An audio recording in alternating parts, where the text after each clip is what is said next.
Welcome back to the Entrepreneur Gene. Today's guest is going to be a fun one. Hmm. He is a storyteller. He's a former journalist, which probably talks about why he's so good at storytelling. He's also very well known in the space of marketing agencies, and he's built his agency and run his agency for more than 20 years. He has a podcast called Storylines Live, where he discusses business storytelling and interviews leaders about their own capital S stories, which we're going to find out in a moment what that means. And he's the author of Finding Your Capital S Story. He's created what's called the story crafting process, which helps organizations uncover and share their most compelling narratives. He's the founder and chief storyteller at WordWrite. Welcome to the stage, Paul Furiga. Oh, wow. Laurie, thank you so much for that great introduction. That is truly wonderful. And I am so honored to be on this episode of the podcast because I understand this is the fifth anniversary. So happy birthday. Hey, yes, it is. Wow, what great research you do. It Yeah. is the fifth anniversary of the show. Crazy, crazy to think that we launched this thing back in 2020. Who knew that it was going to be such a fun medium and I would want to continue to do it 5 years later? Well, Laurie, of the list of good things that happened out of COVID, let's put this podcast on it. I appreciate you. Thank Yeah, you. it's true. Thank you. I do. I agree with that. Yeah, I think it's a skill to be able to do something like this, and it's wonderful to meet one great guests like yourself because I have learned so much, especially during COVID at a time when we couldn't just get together, right? And just get together and learn. I was learning from this medium and meeting with people all over the country, all over the world, frankly. And you and I are in the same city. We haven't met face to face yet, but we were connected by a super connector, we can call her that, Yes. from Vistage. And she said, "Hey, I think you two should talk." And I think that Right. that was a really nice connection, don't you? I agree. Elise Geis, she's my business chair. She's a real go-getter, a very smart business strategist, and like you said, a super connector. So shout out to Elise. A shout out to Elise. So, hello, Elise, and thank you for that. I want to get started with a question. We talk about stories, we read stories, we hear about stories. Why are stories important? Why are we having this conversation? Because while stories are well regarded as a form of entertainment, they are actually hardwired into our brains. And there's a biological and psychological and sociological imperative.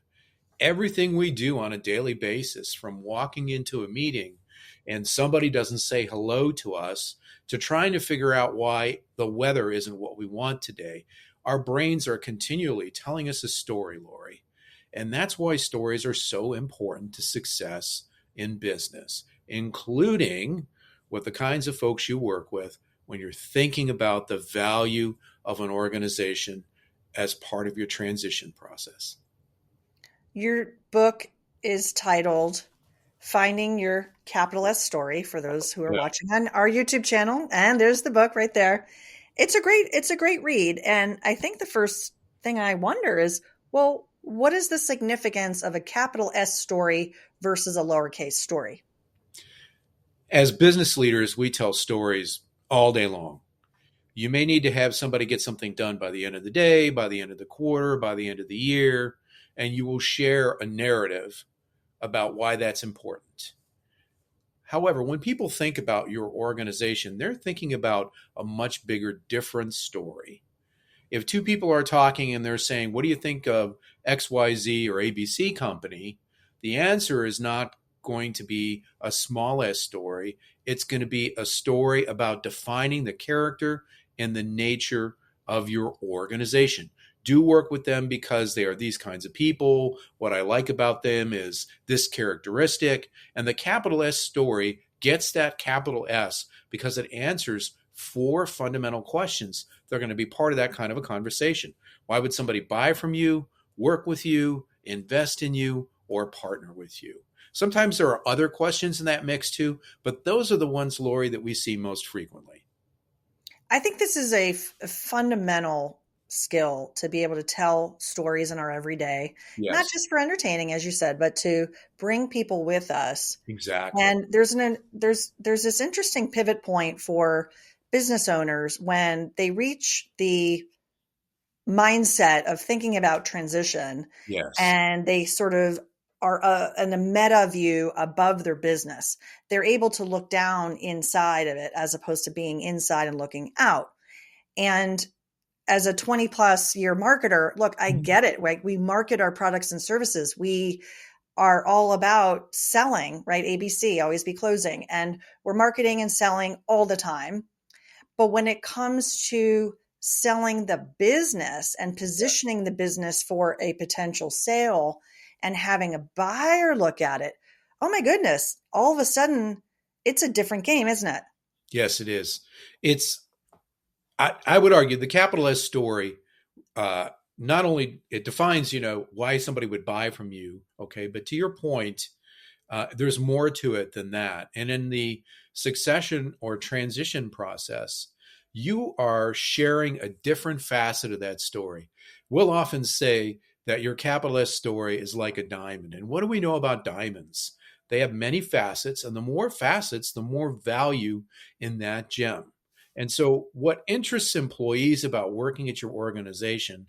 Okay, I'm sure there's people who went to work in an Apple store or at Nike because they like the products, right? But after a while, it is a job and they are looking for other facets of that company's story. And when it comes to transition, it's the same thing. We're talking about value. If I have the opportunity to create a combination with three companies in a category, what's going to make the difference? The financials are the table stake. We're talking about increasing the value, and that value comes from the story in part, in large part. Publicly traded companies carry something on their balance sheets called goodwill. And that, in my estimation, is one way of describing the value of their story. And privately held companies have goodwill on the books too. Absolutely, they do. They And let's unpack that a little bit. So from my point of view as a mergers and acquisitions advisor or business transition advisor, I'm looking at the business from the outside in, and I'm trying to yes, help the owner understand how a buyer might see their business from a risk standpoint, from a value standpoint, and what makes it unique, what are the special attributes. That's sort of where we start. And I think from the other standpoint is what protects the business, what makes it truly unique. What yes, you said the question earlier, why do customers buy from you and not the other? The backdrop of all of this is if a company is looking, if a potential acquirer is looking at your business, they're asking right, themselves, should I build it? Should I buy it or should I partner? And when yes, you're not in the room, they're asking themselves that question, what will it cost us to do what they do? How long will it take us and what will it cost us? And will it be enough of a distraction? So those are some of the other big why elements hmm here that I think having this narrative, having the story, no matter what size company you are. And so here's the next question. A lot of businesses are owner dependent. What does that mean? Well, they are yeah, very dependent on their owners because they're managing the sales process, running the sales process. They're the rainmaker. They have deep relationships with customers, suppliers, et cetera, et cetera. So we have many, exactly. many companies in that situation. At what point have hmm you seen the narrative turn from this company is about the founder to this company is about a bigger picture? Ideally, this is going to happen when the owner led company begins thinking about transition and succession. And, it's sort of a stereotype in your world, Lori, that people don't think about this early enough.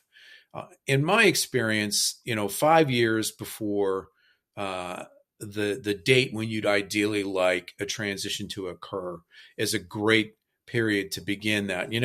What do we know about a book, whether it's mine or somebody else's? A book has chapters, right? And so the founder led chapter is just one chapter of the organization's history.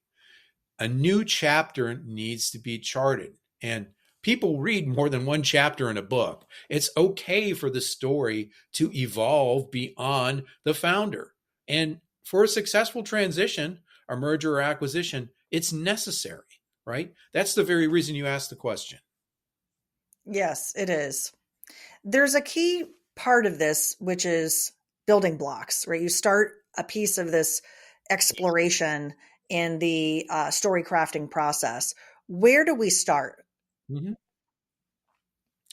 We start with, and this is especially true of founder-led companies, with the passion that was the origin story.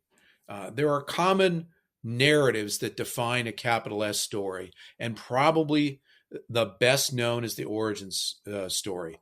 The founder, why did they start this business? What disappointment with other companies doing the same thing? What brilliant idea did they come up with? Steve Jobs, when he started Apple, said he wanted to put a dent in the universe. He didn't want to blow it up, but he wanted to have an impact. A lot of founders have that same sort of gene or impetus to create their own organization. And where we start with is figuring that out. And then, as we just discussed, if we're moving into another chapter of the story, we talk about how the story is evolving to that next chapter. And if you think about Apple, this ginormous company with billions and billions and billions of dollars in the bank to do whatever it wants with, it's not the same company when Wozniak and Jobs started it in the garage. So you can see, even in a smaller or mid-sized company, that you're going to move through evolutions, new product launches, new people on the team, new capabilities, new markets. Those are all essential parts of that capital S story. There's a lot of ads on satellite radio that begin with, I faced this problem, so I created this solution. One stands out, the husband and wife. The husband was in an accident and he needed nutrients. And so they created this alternative product to the NutriBullet. You're right. It's a protein, it's a smoothie maker, something like that. Those stories, and I remember it. I can't remember the name of the company. So it's not a good example, but I do remember this story. Right. You mentioned earlier about this biological, as humans, it makes us unique, doesn't it? Yeah. That we tell stories, we remember stories, we pass them down. And it's a fascinating biological attribute. It really is. And to give a little color for the audience on that, I often say, Laurie, that when the first person who figured out how to start a fire on purpose explained how to do it to the second person, in other words, taught them something, it was probably a story, right? Our work, the capital S story concept, has three main pillars. One, in the business arena, people like Simon Sinek, whose first book was called Start With Why. The essence of it is people don't buy what you do, they buy why you do it, which again relates to the audience. We're talking about mergers and acquisitions and transitions. Why buy this company versus another? Another main taproot is the work of Carl Jung. During World War I, he was practicing in Switzerland. And at that time, as in World War II, Switzerland was a neutral country, so people who were affected by the fighting were coming from all over. And Jung found that regardless of economic attainment, language, country, people were telling him the same stories as they came to him for help. This led him to create the concept of what he called the collective unconscious. He literally determined that the human brain is wired for certain kinds of stories. Another taproot for us has been the work of Joseph Campbell, the mythologist. He may be the most famous academic never to get a PhD. During the Depression, he couldn't get into a PhD program. He took a fellowship instead and traveled the world. He focused on other cultures and religions, and what he discovered is regardless of economic attainment, language, culture, we tell the same stories over and over again. This led Campbell to come up with this concept I'm sure many people have heard, even if they don't know much about storytelling, called the hero's journey. The hero's journey is the roadmap or the template for most of the popular films we see. In fact, when George Lucas decided to do 9 films for Star Wars, one of the first things he did was sit down with Joseph Campbell to understand how to apply the hero's journey to filmmaking. That's incredible. I'm thinking of Star Wars now, and yeah, there's always a hero Right. character. They get into some Yes. trouble. They need friends helping them along the way, Hmm. and then they rise above. And that's a very American format, by the way. I don't think all European movies end and have Yeah. happier endings. When it comes Yeah. to There's some French business, films and I maybe want some to Italian films that have a little bit different process, right? for sure, for sure. One of the things that stood out in your book in terms of who this book might be good for is this phrase. You said, if you've never understood how to make marketing work for you and you're frustrated that potential customers Mhm. don't understand what you have to offer. Hello, is there anyone out there that can't Yes. relate to that? I mean, I think that's all of us, is it not? It's so difficult to really nail it. It really is. How and so this book It is. is a tool. It's a tool, and I thought what we could do for fun Mhm. is if we could workshop a little bit. Um, I'll be the guinea Sure. pig. You and I have not prepped this, so this is a little bit scary for me. But I wanted you Uh, to throw some questions at me just so we could illustrate how a process like this could work and get everybody's wheels turning. okay. All right. Well, let's start with what kind of company are we talking about, Lori? We are talking about, oh, okay, let me think. It's a product business, All right. Is it B2B or B2C? B2B. Okay, great. Industrial, supplier, what? It's a like a professional knowledge product. Oh, okay. So maybe like a SaaS software type thing or It would be, yeah. I mean, just to put a little color on it, I'm talking about my own company. So I'm talking oh, about a product that business owners can mhm. access Yes, for information about growing the value of their business and having a successful transition in the future. great. Okay. That's very helpful. Thank you for that. So we start with understanding the passion that led the founder, in this case you, to start the business. And we work through a series of questions to understand what is it about the competition, if you will, right? Now, sometimes, like for instance, a software company, you come up with the greatest ideas in sliced bread. The competition might be doing nothing, or you can't do that until your product comes along. There's always a competitive set that you measure against. We look at the competitive set and we see what story are the competitors in the space telling. Because one of the greatest failures in marketing is everybody trying to tell the same story, right? It's like, oh, I want to be just like, my competitor. Well, that's their story. What's your story, right? So we need to understand what led you to create your company, right? And we also need to understand what is the mix the audience you're trying to reach is evaluating your company against. And this is true in mergers and acquisitions too. Generally speaking, and you're much more of an expert than me, Lori, when an acquirer or somebody who's in your line of work is looking to make an acquisition or a combination, they're not just looking at one company, they're looking at several. So we need to know and understand what the story set is so that we can help you take your unique story and uncover it and develop it in a way that helps you stand apart and communicate your true value. That makes a lot of sense. Imagine that there's a boardroom and we have to convince the boardroom Mm-hmm. why we want to do this deal. Exactly. And we're not going to show them 100 pages of charts. We've Right. got to give them a story. Yes.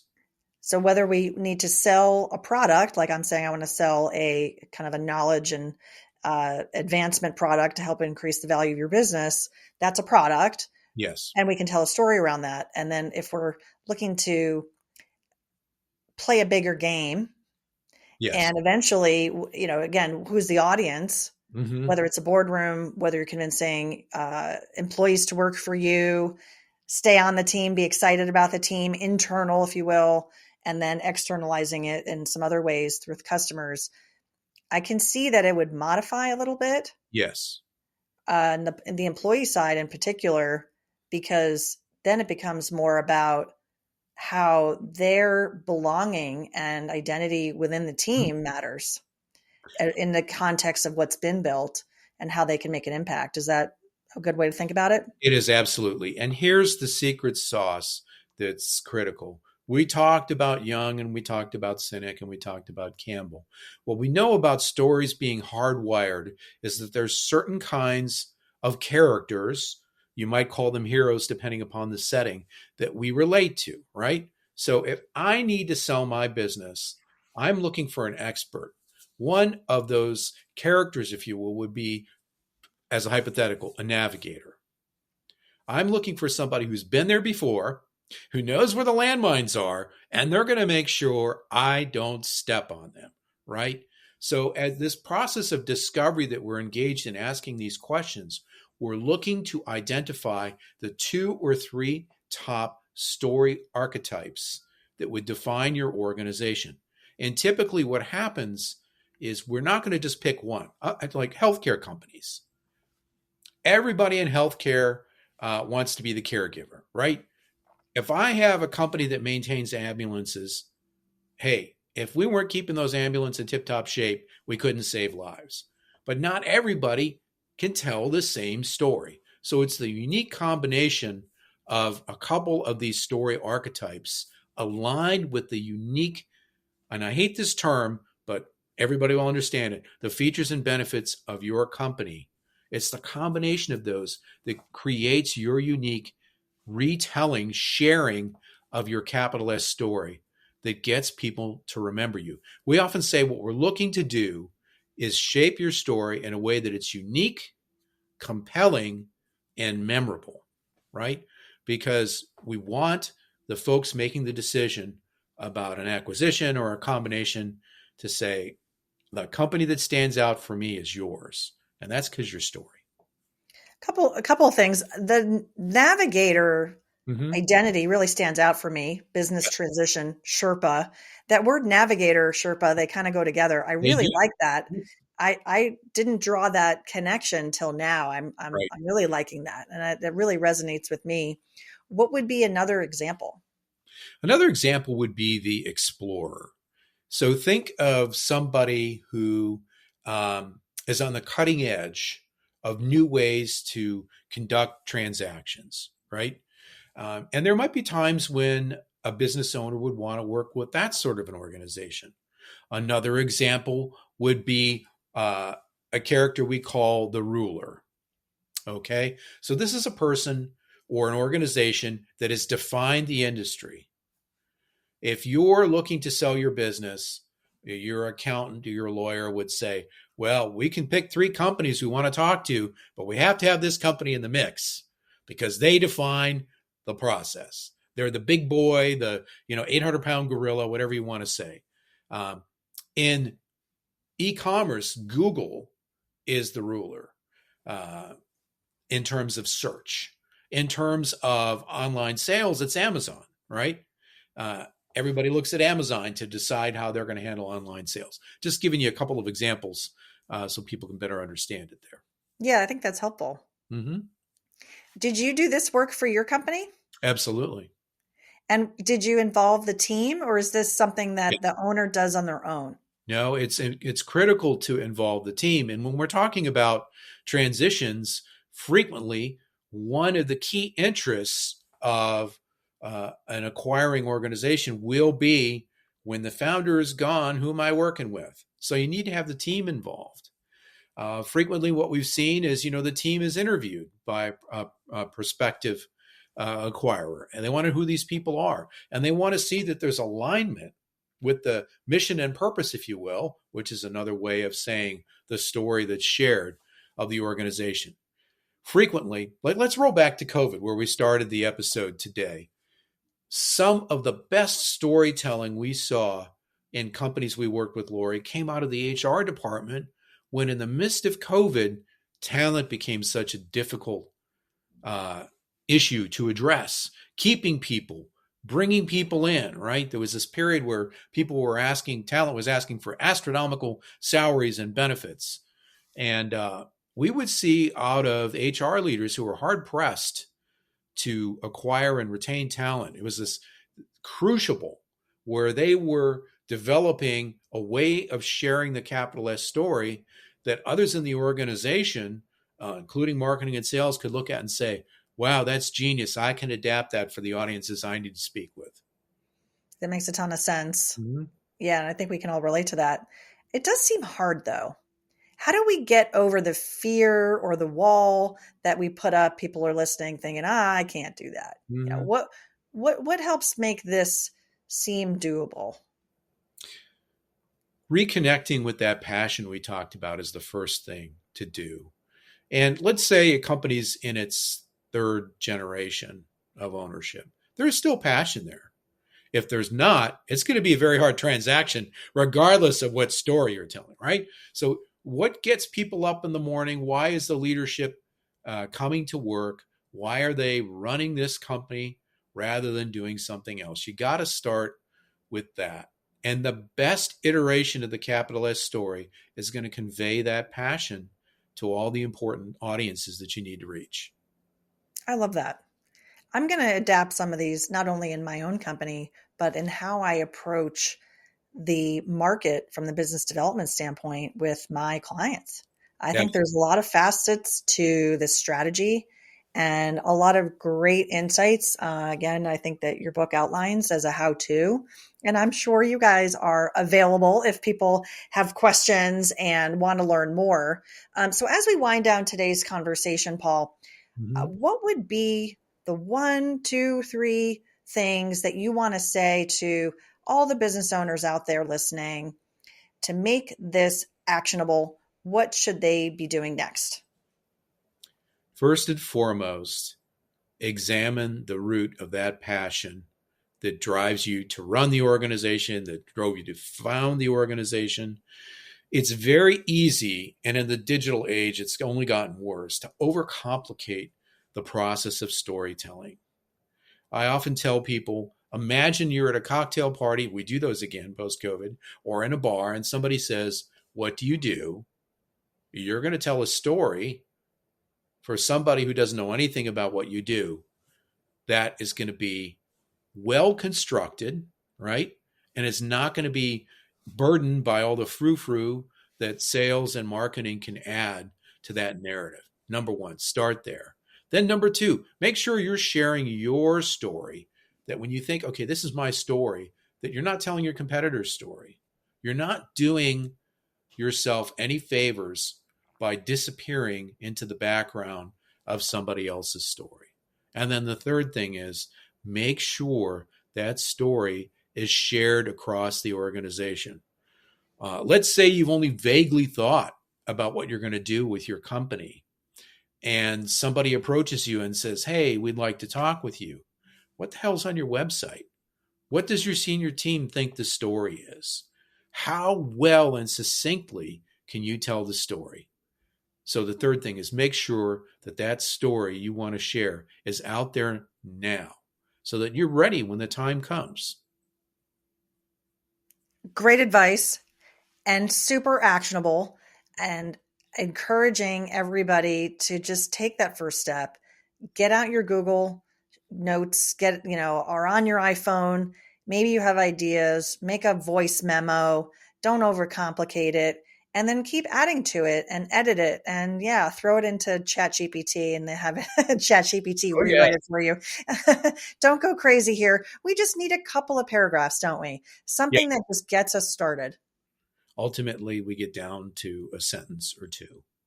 A sentence or two, so it's clear, memorable, and can be repeated easily by our teams and our customers and anybody who comes in contact with us. And I don't want to scare everybody, Laurie, because there are longer iterations of the story, right?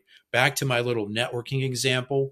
When you tell somebody who knows nothing about your organization what you do, you want them to say this to you: tell me more. And then you pull them deeper into the narrative. So for instance, your about page on your website, it can be 16 paragraphs if it's a good story well told. But your homepage needs to have that 1 or 2 sentences that in the 3 seconds Google tells us somebody's going to spend on the average homepage, that somebody says, you know what? I'm going to stick around on this website and I'm going to dig deeper. I love it. I love it.